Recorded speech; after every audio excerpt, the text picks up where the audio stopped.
Hello बच्चों, good evening सभी को। और मैं प्रिया राठौर आपके आज के इस लेक्चर में आपका स्वागत करती हूँ। और आज हम पढ़ने वाले हैं जो कि हमारा चैप्टर चल रहा है क्लास 12 चैप्टर नंबर 10 और उसका आज हम करने वाले हैं लेक्चर नंबर 6।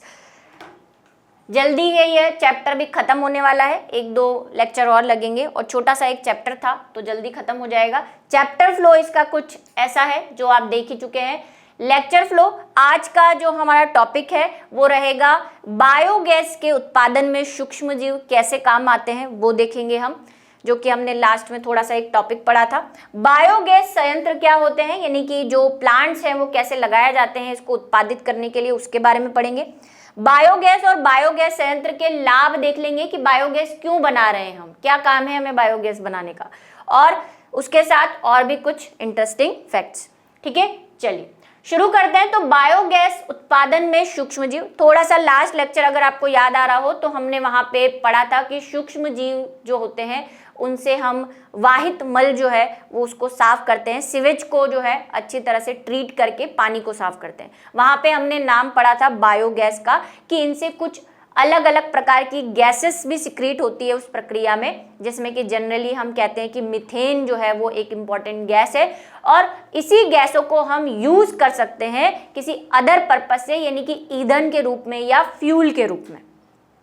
तो वही हम देखने वाले हैं कि भाई वहां तो उत्पन्न हो ही रही है, लेकिन क्या हम इनको अलग से भी उत्पादित कर सकते हैं, तो उसका जवाब है हाँ। ठीक है, इसके लिए अलग अलग संयंत्र बने हुए, प्लांट्स बने हुए हैं, बायोगैस प्लांट्स। अगर आपके स्कूल में कभी कोई साइंस एग्जीबिशन होता है या साइंस फेयर होता है तो कभी आपने किसी बच्चे ने बायोगैस संयंत्र या प्लांट बनाया होगा तो आपने देखा होगा कि कैसे बनती है बायोगैस। उसी को अगर बड़े लेवल पर बनाना हो तो कैसे बनाया जाता है, इसको आज हम देखेंगे। और ये बोर्ड के हिसाब से भी एक इम्पॉर्टेंट टॉपिक है, तो आप इसको इम्पॉर्टेंट लगा सकते हैं, स्टार लगा देती हूं मैं यहाँ पे।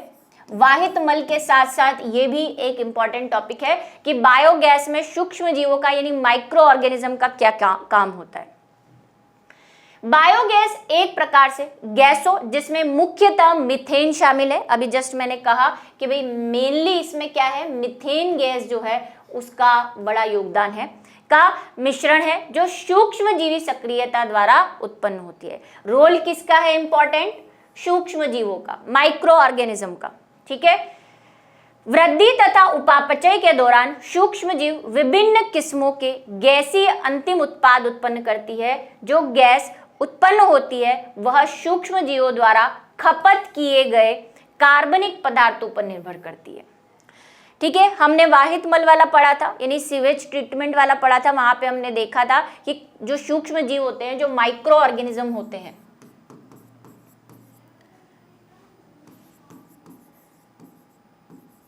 वो क्या करते हैं, वो कार्बनिक पदार्थ को यानी कि ऑर्गेनिक मटेरियल को खाते हैं, यूज करते हैं और उससे अलग अलग प्रकार की गैसेस निकालते हैं। ये किस चीज पे डिपेंड करता है, ये डिपेंड करता है कि आपका ऑर्गेनिक मटेरियल क्या था। वो ऑर्गेनिक मटेरियल सिर्फ कार्बन डाइऑक्साइड भी हो सकती है, वो ऑर्गेनिक मटेरियल हाइड्रोजन भी हो सकती है, वो ऑर्गेनिक मटेरियल से बनी हुई गैस आपकी मीथेन भी हो सकती है, H2S भी हो सकती है। अलग अलग प्रकार की गैसेस सीक्रेट करते हैं और हो सकता है कि ये सभी हो।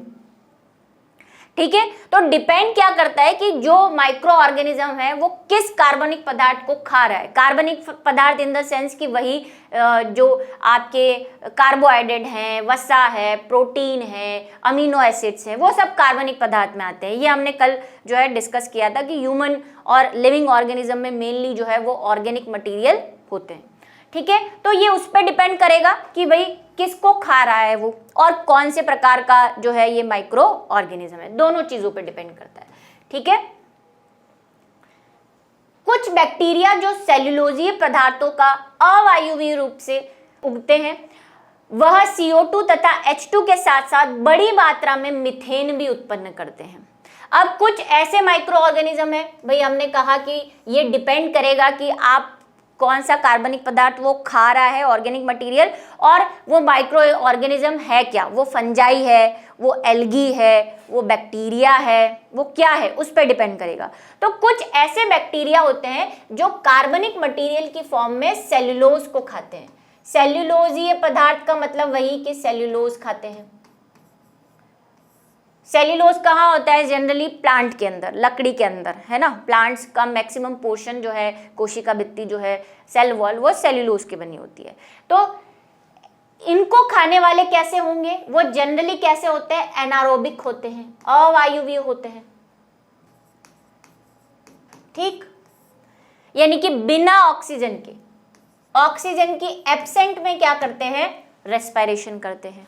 अब ऑक्सीजन के एब्सेंट में रेस्पिरेशन करते हैं इन द सेंस कि वहां ऑक्सीजन नहीं है, और वो कहाँ पाए जाते हैं? ये आपने देखे होंगे जो एनिमल्स होते हैं, जैसे गाय है ना, और बाकी जितने भी पशु हैं, उनकी जो इंटेस्टाइन होती है उनमें एक खंड पाया जाता है रूमेन। कभी याद आ रहा हो आपको पुरानी भूली बिसरी बातें, तो ये पढ़ा है आपने, 101% पढ़ा तो है, लेकिन आपको याद आना चाहिए कि जो ये पशु होते हैं जो चारा वगैरह खाते हैं, उनकी इंटेस्टाइन में एक अलग सा पोर्शन होता है, एक अलग पार्ट होता है, जिसको हम कहते हैं रूमेन। ये रूमेन क्यों होता है? रूमेन इसलिए होता है कि जनरली ये चारा वगैरह खाते हैं, और चारा वगैरह जो खाते हैं, तो चारा मतलब वही पादप खाते हैं, प्लांट्स खाते हैं, और चारे में मेनली क्या होता है? सेल्यूलोज। अब ये सेल्यूलोज इतनी जल्दी पाचित नहीं होता, इसको पाचित करने के लिए इनके पास क्या होते हैं? कुछ तो एंजाइम होते हैं, सेल्यूलेज जिसको कहते हैं, और एक स्पेशल टाइप के बैक्टीरिया भी होते हैं इनके पास, जो क्या करते हैं? इस सेल्यूलोज का पाचन करते हैं। और ये कहाँ रहते हैं? इनकी रूमेन में, इनके इस पार्ट में रहते हैं। तो जब ये चारा खाते हैं तो वो रूमेन में चला जाता है, ठीक है, वहां पे ये बैक्टीरिया रहते हैं, ये बैक्टीरिया उस सेल्यूलोज को खाते हैं, यानी कि ऑर्गेनिक पदार्थ, उनके लिए तो कार्बनिक पदार्थ है, उसको खाते हैं, और कौन सी गैस उत्पन्न करते हैं? वही जिसका मैंने अभी नाम लिया, मीथेन, है ना, कार्बन डाइऑक्साइड, हाइड्रोजन, ऐसी गैसों को उत्पन्न करते हैं, ठीक, यही ये चीज बता रहा है। CO2 H2 तो है ही, साथ में मीथेन जैसी गैस भी उत्पन्न करते हैं। अच्छा, अब आपके मन में सवाल आ रहा है या नहीं, मुझे नहीं पता, कि क्या मानव में भी ये बैक्टीरिया रहते हैं? तो आपको बता देते हैं कि हम जरूर प्लांट खाते हैं, लेकिन ना तो हम में कोई ऐसा एंजाइम है सेल्यूलेज जैसा जो सेल्यूलोज को पाचित कर दे, न ही हम में ऐसे कोई बैक्टीरिया होते हैं जो सेल्यूलोज का पाचन कर सके, ठीक है। हमारे जो नॉर्मल एंजाइम्स हैं, जो प्रोटीन, वसा और कार्बोहाइड्रेट को पचाते हैं, ठीक है, वही क्या करते हैं? सेल्यूलोज का पाचन करते हैं। हमारे में ना तो ऐसा कोई अलग से पार्ट है, और न ही हमारे पास ऐसे कोई बैक्टीरिया है, और इसीलिए हम कहते हैं कि हम जनरली सेल्यूलोज को नहीं पचा पाते। मानव जो होते हैं, वो ह्यूमंस जो होते हैं, वो सेल्यूलोज को जनरली डाइजेस्ट नहीं कर पाते, ठीक है, उनको टाइम लगता है, रफेज की फॉर्म में रहता है वो हमेशा। सामूहिक रूप से इन जीवाणुओं को मिथेनोजेंस कहते हैं। क्या है मिथेनोजेंस? ऐसे बैक्टीरिया जो मीथेन गैस उत्पन्न करते हैं, उसके साथ दूसरी भी हो सकती है, लेकिन मेन कंपोनेंट उनका क्या है? मीथेन गैस होती है। तो ऐसे बैक्टीरिया को हम क्या कहते हैं? मिथेनोजन बैक्टीरिया, यानी कि काऊ वगैरह में ये जो बैक्टीरिया पाए जा रहे हैं, इनको हम मिथेनोजेंस कह सकते हैं। इनमें सामान्य जीवाणु मिथेनोबैक्टीरिया है। मिथेनोजेंस में भी एक नॉर्मल जो बैक्टीरिया, अगर आप किसी का नाम लिखना चाहते हैं तो वो उस बैक्टीरिया का नाम क्या है? Methanogen bacteria. उसके नाम से ही दिया हुआ है, मिथेनोजन मतलब मिथेन्स को प्रोड्यूस करने वाले बैक्टीरिया। ये बैक्टीरिया मतलब जीवाणु सामान्य अवायवीय, ये तो हम बात कर चुके हैं कि ये ऑक्सीजन की एब्सेंस में काम करते हैं, क्योंकि इंटेस्टाइन के अंदर कहाँ से ऑक्सीजन आएगी? उनको तो ऑक्सीजन मिल ही नहीं रही है। गाढ़े कीचड़ में पाए जाते हैं, ठीक है, या तो गाढ़े कीचड़ में मिलेंगे, किसी की आंत में मिलेंगे, इंटेस्टाइन के अंदर। हमारे अंदर भी होते हैं कुछ बैक्टीरिया, लैक्टोबैसिलस जैसे मैंने बताया था, इससे पहले वाले कुछ टॉपिक्स में हमने पढ़ा था, लेकिन मिथेनोजेंस नहीं है हमारे पास, ठीक है। यह जीवाणु पशुओं के, ठीक है, ये अभी जो मैंने बात समझाई, पशुओं के रुमेन प्रथम अमाशय का एक पार्ट है स्टमक का, हिंदी में भी इसको रुमेन ही कहेंगे, में भी पाए जाते हैं। रुमेन में सेल्यूलोजीय पदार्थों की एक बड़ी मात्रा उपलब्ध होती है, इसलिए आपने गाय को देखा होगा वो जुगाली करती रहती है, ऐसे करती रहती है। पहले तो वो ढेर सारा भर लेती है, उसके रुमेन में जाके वो इकट्ठा हो जाता है। फिर जब वो फ्री होती है, आराम से बैठी होती है फुर्सत में, हम तो फुर्सत में मोबाइल चला लेते हैं, अब उसके पास कुछ काम नहीं है तो वो रुमेन में से वापस सेल्यूलोज, वो जो चारा और पचा हुआ जो भोजन है आधा अधूरा जो उसने जल्दी जल्दी में ठूस लिया था, उसको मुंह में लेके आती है और फिर से जुगाली करना शुरू कर देती है ना। वो इसीलिए करती है क्योंकि एक बार में सेल्यूलोज इतना पचता नहीं है, और फिर बाकी बचा कुचा काम उसके ये बैक्टीरिया कर देते हैं। मनुष्य की आहार नाल में इस प्रकार के सेल्यूलोज के विघटन करता सूक्ष्म जीव या मिथेनोजोन्स नहीं पाए जाते। ठीक है, अगर किसी ने बात नहीं सुनी हो तो लिखा हुआ तो कम से कम उसको दिख जाएगा। अतः मनुष्य में सेल्यूलोज का पाचन भी नहीं होता। ठीक है, गोबर में बड़ी मात्रा में बिना पचा सेल्यूलोज, मैंने कहा है सेल्यूलोज इतनी जल्दी पाचित नहीं होता और इसीलिए हम भी नहीं कर पाते। हमारे जो एंजाइम से जो प्रोटीन का कार्बोहाइड्रेट का पाचन करते हैं वो भी उसको नहीं कर पाते। सेल्यूलोज क्या है? सेल्यूलोज एक कार्बोहाइड्रेट है, ये भी आपको पता होना चाहिए। ठीक है, बहुत सारी यूनिट से मिला होगा, एक पॉली कार्बोहाइड्रेट है ये, तो पाचन नहीं कर पाते। और एनिमल्स भी, जो पशु हैं, ये भी इतना पहले तो रूमेन में डालते हैं, फिर उसको वापस बाहर निकालते हैं, फिर भी चबाते हैं, इनके अंदर बैक्टीरिया है, उसके बाद भी कई बार इनमें क्या हो जाता है, अपचित बिना पचा हुआ सेल्यूलोज जो है वो गोबर के साथ बाहर निकलता है। पचा हुआ बिना पचा सेल्यूलोज व अन्य कार्बनिक पदार्थ होते हैं। सेल्यूलोज तो है ही, और भी हैं ऑर्गेनिक मटेरियल्स। अतः सामान्य गोबर का बायोगैस बनाने में प्रयोग किया जाता है, इसीलिए इसे गोबर गैस भी कहते हैं। बायोगैस का और दूसरा नाम क्या है, इसको याद रखना है भाई, गोबर गैस कहते हैं, क्योंकि जनरली हम जो कार्बनिक मटेरियल काम में लेंगे वो क्या लेंगे, पशुओं का गोबर, उनकी पॉटी, जिसको हम क्या कहते हैं, काउ डंक, है ना, डंक कहते हैं जिसको, गोबर को।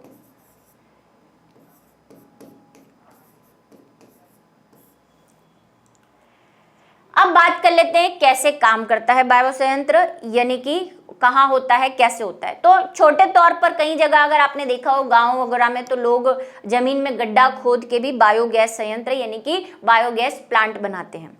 लेकिन बड़े पैमाने पर जो गवर्नमेंट द्वारा या किसी प्राइवेट संस्था द्वारा बनाए जाते हैं, तो वो बड़े पैमाने पर बनाए जाते हैं, उन बड़े बड़े टैंक्स होते हैं, उनके बारे में हम देखेंगे।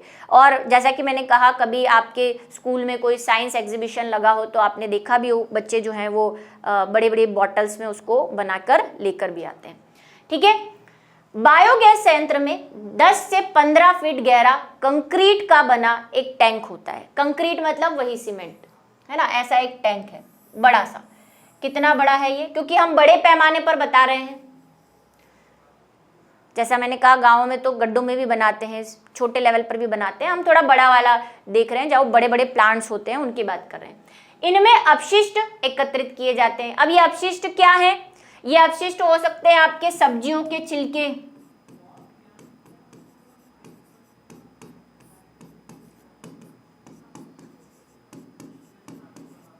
गोबर, मेनली तो गोबर ही होता है, और भी बचा कुचा जो आपके किचन से निकलता है, गंदा वेस्ट, बची हुई सब्जियां, है ना, सब्जियों के छिलके, घास, चारा, गोबर, ये सब जो है इस टैंक के अंदर डाल देते हैं। ठीक है, इनमें साथ ही इनमें गोबर को पतला करके डाला जाता है। गोबर को स्लरी बना के ये पतला कर देते हैं, उसको क्या कहते हैं, स्लरी। यह पानी मिला गोबर की स्लरी कहलाता है। टैंक को पाचन या डाइजेस्टर कहते हैं। ठीक है, ये जो टैंक है इसको क्या कहते हैं, डाइजेस्टर। क्या कर रहा है ये भाई, सेल्यूलोज का पाचन करेगा, कार्बनिक पदार्थों का पाचन करेगा, तो हम कह सकते हैं कि ये क्या कर रहा है, डाइजेस्टर का काम कर रहा है, पाचक का काम कर रहा है। टैंक में भरी स्लरी के ऊपर एक तैरने वाला फ्लोटिंग ढक्कन रखा होता है। टैंक में जीवाणुओं की क्रिया से जब गैस बनती है तो ढक्कन ऊपर उठ जाता है। गैस का आयतन कम होने पर यह स्वतः नीचे आ जाता है। अब आपने तो प्लांट लगा दिया, अंदर कोई कैमरा तो लगाया हुआ है नहीं, और लगाया भी हुआ है तो गैस कैसे दिखेगी कि गैस बन रही है। तो उसके लिए एक ट्रिक है कि ये क्या लगाते हैं, ढक्कन लगाते हैं ऊपर, फ्लोटिंग ढक्कन। ठीक है, एक फ्लोटिंग ढक्कन लगा देते हैं। इसको थोड़ा ढंग से बनाना, मैम ने तो ऐसे ही बना दिया है थोड़ा स्पीड से। ठीक है, तो अब क्या होता है, ये फ्लोटिंग ढक्कन क्यों है, क्योंकि जब इसमें गैस बनेगी, ये सारी गैसेस कौन कौन सी, H2, methane, carbon dioxide, sulphur dioxide, sulphur gas, ठीक है, हाइड्रोजन सल्फाइड गैस जिसको हम H2S भी कहते हैं। कभी किसी ने H2S गैस की स्मेल सूंघी है क्या? अब कभी आपके लैब में बनता है, हमारे स्कूल की लैब में जब H2S बनती थी, उसका एक छोटा सा ऐसा इंस्ट्रूमेंट होता है, लैब के अंदर इक्विपमेंट होता है, बड़ा सा पाइप जैसा इस तरह का, ऐसा यहाँ से एक पाइप निकला हुआ रहता है, मैंने फिर भी शॉर्ट में बनाया। पूरे स्कूल को पता चल जाता था कि हमारे लैब में H2S गैस बन रही है। उसकी बहुत गंदी स्मेल होती है। जैसे आप अपने बाथरूम वगैरह में पॉटी जाते हैं और फ्लश करते हैं तो जिस तरह की स्मेल नहीं आती है, इस तरह से आप बोल सकते हैं पॉटी जैसी स्मेल होती है इसकी। तो जब ये लैब में बन रही होती है, इसको बाहर ही रखा जाता है, लैब में तो वो रखते ही नहीं है, वरना लैब में बैठना दुश्वार हो जाता है। तो इसको क्या करते हैं, धूप में रखना होता है एक्चुअली इसको। तो लैब के बाहर जहाँ धूप आ रही होती है वहाँ रखते हैं। अब उनकी तो H2S बन रही है, बाकी पूरे स्कूल का सर दर्द होने लगता है क्योंकि आसपास की क्लासों में H2S की स्मेल आती है। बुक में इसके लिए लिखा होता है कि इसकी स्मेल, जो बच्चे प्रैक्टिकल कर रहे होंगे केमिस्ट्री का, उनको पता होगा कि H2S गैस के लिए लिखा रहता है कि इसकी सड़े अंडे जैसी स्मेल आती है। लेकिन सड़ा अंडा तो फिर भी आप बर्दाश्त कर लोगे, ये H2S की बहुत गंदी स्मेल आती है। पूरे स्कूल को पता चल जाएगा H2S गैस बन रही है। ठीक है, तो ये इसकी ऐसी स्मेल होती है गंदी सी, और समझ ही गए होंगे आप, गोबर सड़ रहा है तो क्या ही स्मेल आती होगी। तो ये जो है, जैसे गैस बनती है, अब गैस बनेगी तो क्या होगा, प्रेशर डालेगी। कहाँ डालेगी, या तो दीवारों पर या ऊपर। अब देखो दीवारों पे तो उसका जोर न चल रहा क्योंकि सीमेंट की बनी हुई है ना, अब दारा सिंह तो है नहीं है। अब ये ऊपर जब ये प्रेशर डालती है तो ढक्कन जो है वो थोड़ा सा फ्लोट होने लग जाता है, ऊपर आ जाता है, जिससे हमें पता चल जाता है कि गैस बन गई है। फिर यहाँ पे क्या होता है, एक हमने आउटलेट निकाला होता है। आउटलेट क्या होता है, जहां से गैस निकलेगी। आउटलेट का मतलब निष्कासित द्वार शुद्ध हिंदी में। तो यहाँ से उस गैस को निकाल लिया जाता है, वॉल लगा होता है वहाँ पे, बंद खुला करने के लिए नल वाला सिस्टम जो है वो निकाल लिया जाता है, और जहाँ पे भी भेजना होता है वहाँ पे उस गैस को भेज दिया। यही बायोगैस है। ये जो कंपोनेंट आपको दिख रहे हैं, ये गैस का मिक्सचर, यही बायोगैस है। जनरली इसमें हम बोलते हैं कि 65% मीथेन होती है, मतलब वही, क्योंकि मीथेन सबसे ज़्यादा बनती है। ऐसे डालने के लिए भी यहाँ पे, क्योंकि ये तो एक ही बार बनता है टैंक जमीन के अंदर, तो डालने के लिए एक इनलेट होता है। यहां से गोबर डाला जाता है, ये सड़ता है, ढक्कन ऊपर आता है, इधर से गैस निकाल ली जाती है। अब इस चीज में एक गड़बड़ है कि भाई ये ऐसे तो ये पूरा टैंक भर जाएगा किसी न किसी दिन। अब ये जो बचा कुचा मटेरियल है जो किसी काम का नहीं है, अब इसमें से गैस निकल चुकी है, इसको क्या करें। तो इसके लिए भी हमारे पास एक सुविधा देनी पड़ती है। इसको निकालने के लिए भी एक क्या लगाई जाती है, सिस्टम लगाया जाता है, आउटलेट वही बोल सकते हैं आप, या वेस्ट आउटलेट कह सकते हैं। यहाँ से इसको निकाल लिया जाता है और नया मटेरियल डाल दिया जाता है, गोबर। तो ये होता है बायोगैस प्लांट। ठीक है, बड़े पैमाने पर। छोटे पैमाने पर आपने स्कूल वगैरह में देखा होगा, बच्चे बना के लाते हैं कई बार। इस संयंत्र के बीच में एक निकास होता है जो एक पाइप से जुड़ा रहता है। संयंत्र में बनी बायोगैस इसी निकास व पाइप से होकर बाहर आती है। ठीक है, आपको बता दिया, एक आउटलेट होता है जहां से जो है गैसों को निकाल लिया जाएगा। इसी पाइप की सहायता से इनकी आपूर्ति आसपास के घरों में की जाती है। या तो डायरेक्ट घर में कर सकते हैं अगर छोटे पैमाने पर किसी गांव में बनाया हुआ है, या फिर कई बार उस फैक्ट्री या इंडस्ट्री में भेजा जाता है जहां पे वो इसको कलेक्ट करके रखते हैं, फिर वहां से पाइपलाइन निकाल के घरों में डायरेक्ट भेजी जाती है। प्रयोग की जा चुकी स्लरी, वही जो हम कह रहे हैं गोबर का पानी जो है, बची कुची सब्जियां हैं, को बाहर निकालने के लिए भी एक निकास द्वार होता है, आउटलेट होता है। इस प्रयोग की जा चुकी स्लरी का उपयोग उर्वरक के रूप में, मैन्योर के रूप में कर सकते हैं। देखो गैस निकाल दी, गैस काम में ले रहे हैं, प्लस जो प्रोडक्ट बच गया है लास्ट में, वेस्ट जिसको हम कह रहे हैं, वो भी हमारे काम का है, वो भी वेस्ट नहीं है, वो क्या है, उर्वरक के रूप में काम में आ रहा है, मैन्योर्स के रूप में, खाद के रूप में काम में आ रहा है। उसको अगर आप खेतों में डालेंगे तो आपकी जो मिट्टी है वो अधिक उपजाऊ हो जाएगी, फसल अच्छी होगी, क्योंकि ये क्या है, ये है तो वही कार्बनिक पदार्थ ही है एक तरह के, सूक्ष्म जीवों ने इनको और न्यूट्रिएटिव बना दिया है, ठीक है। तो इनको हम जमीन में डाल के मिट्टी को उपजाऊ, कुछ नहीं छोड़ना है। गोबर जो कि गाय का वेस्ट है, पहले तो उसको यूज कर लिया, उसमें से भी कुछ भी नहीं छोड़ना, एक एक चीज को जो है यूज कर लिया जाता है। नई स्लरी को टैंक में डालने के लिए एक आवक यानी कि इनलेट जिसको बोला है मैंने, ठीक है, इनलेट भी इसमें बना रहता है। गांवों में गोबर और कृषि अपशिष्ट बहुतायत से उपलब्ध होते हैं, अतः गांवों में यह काफी सफल है।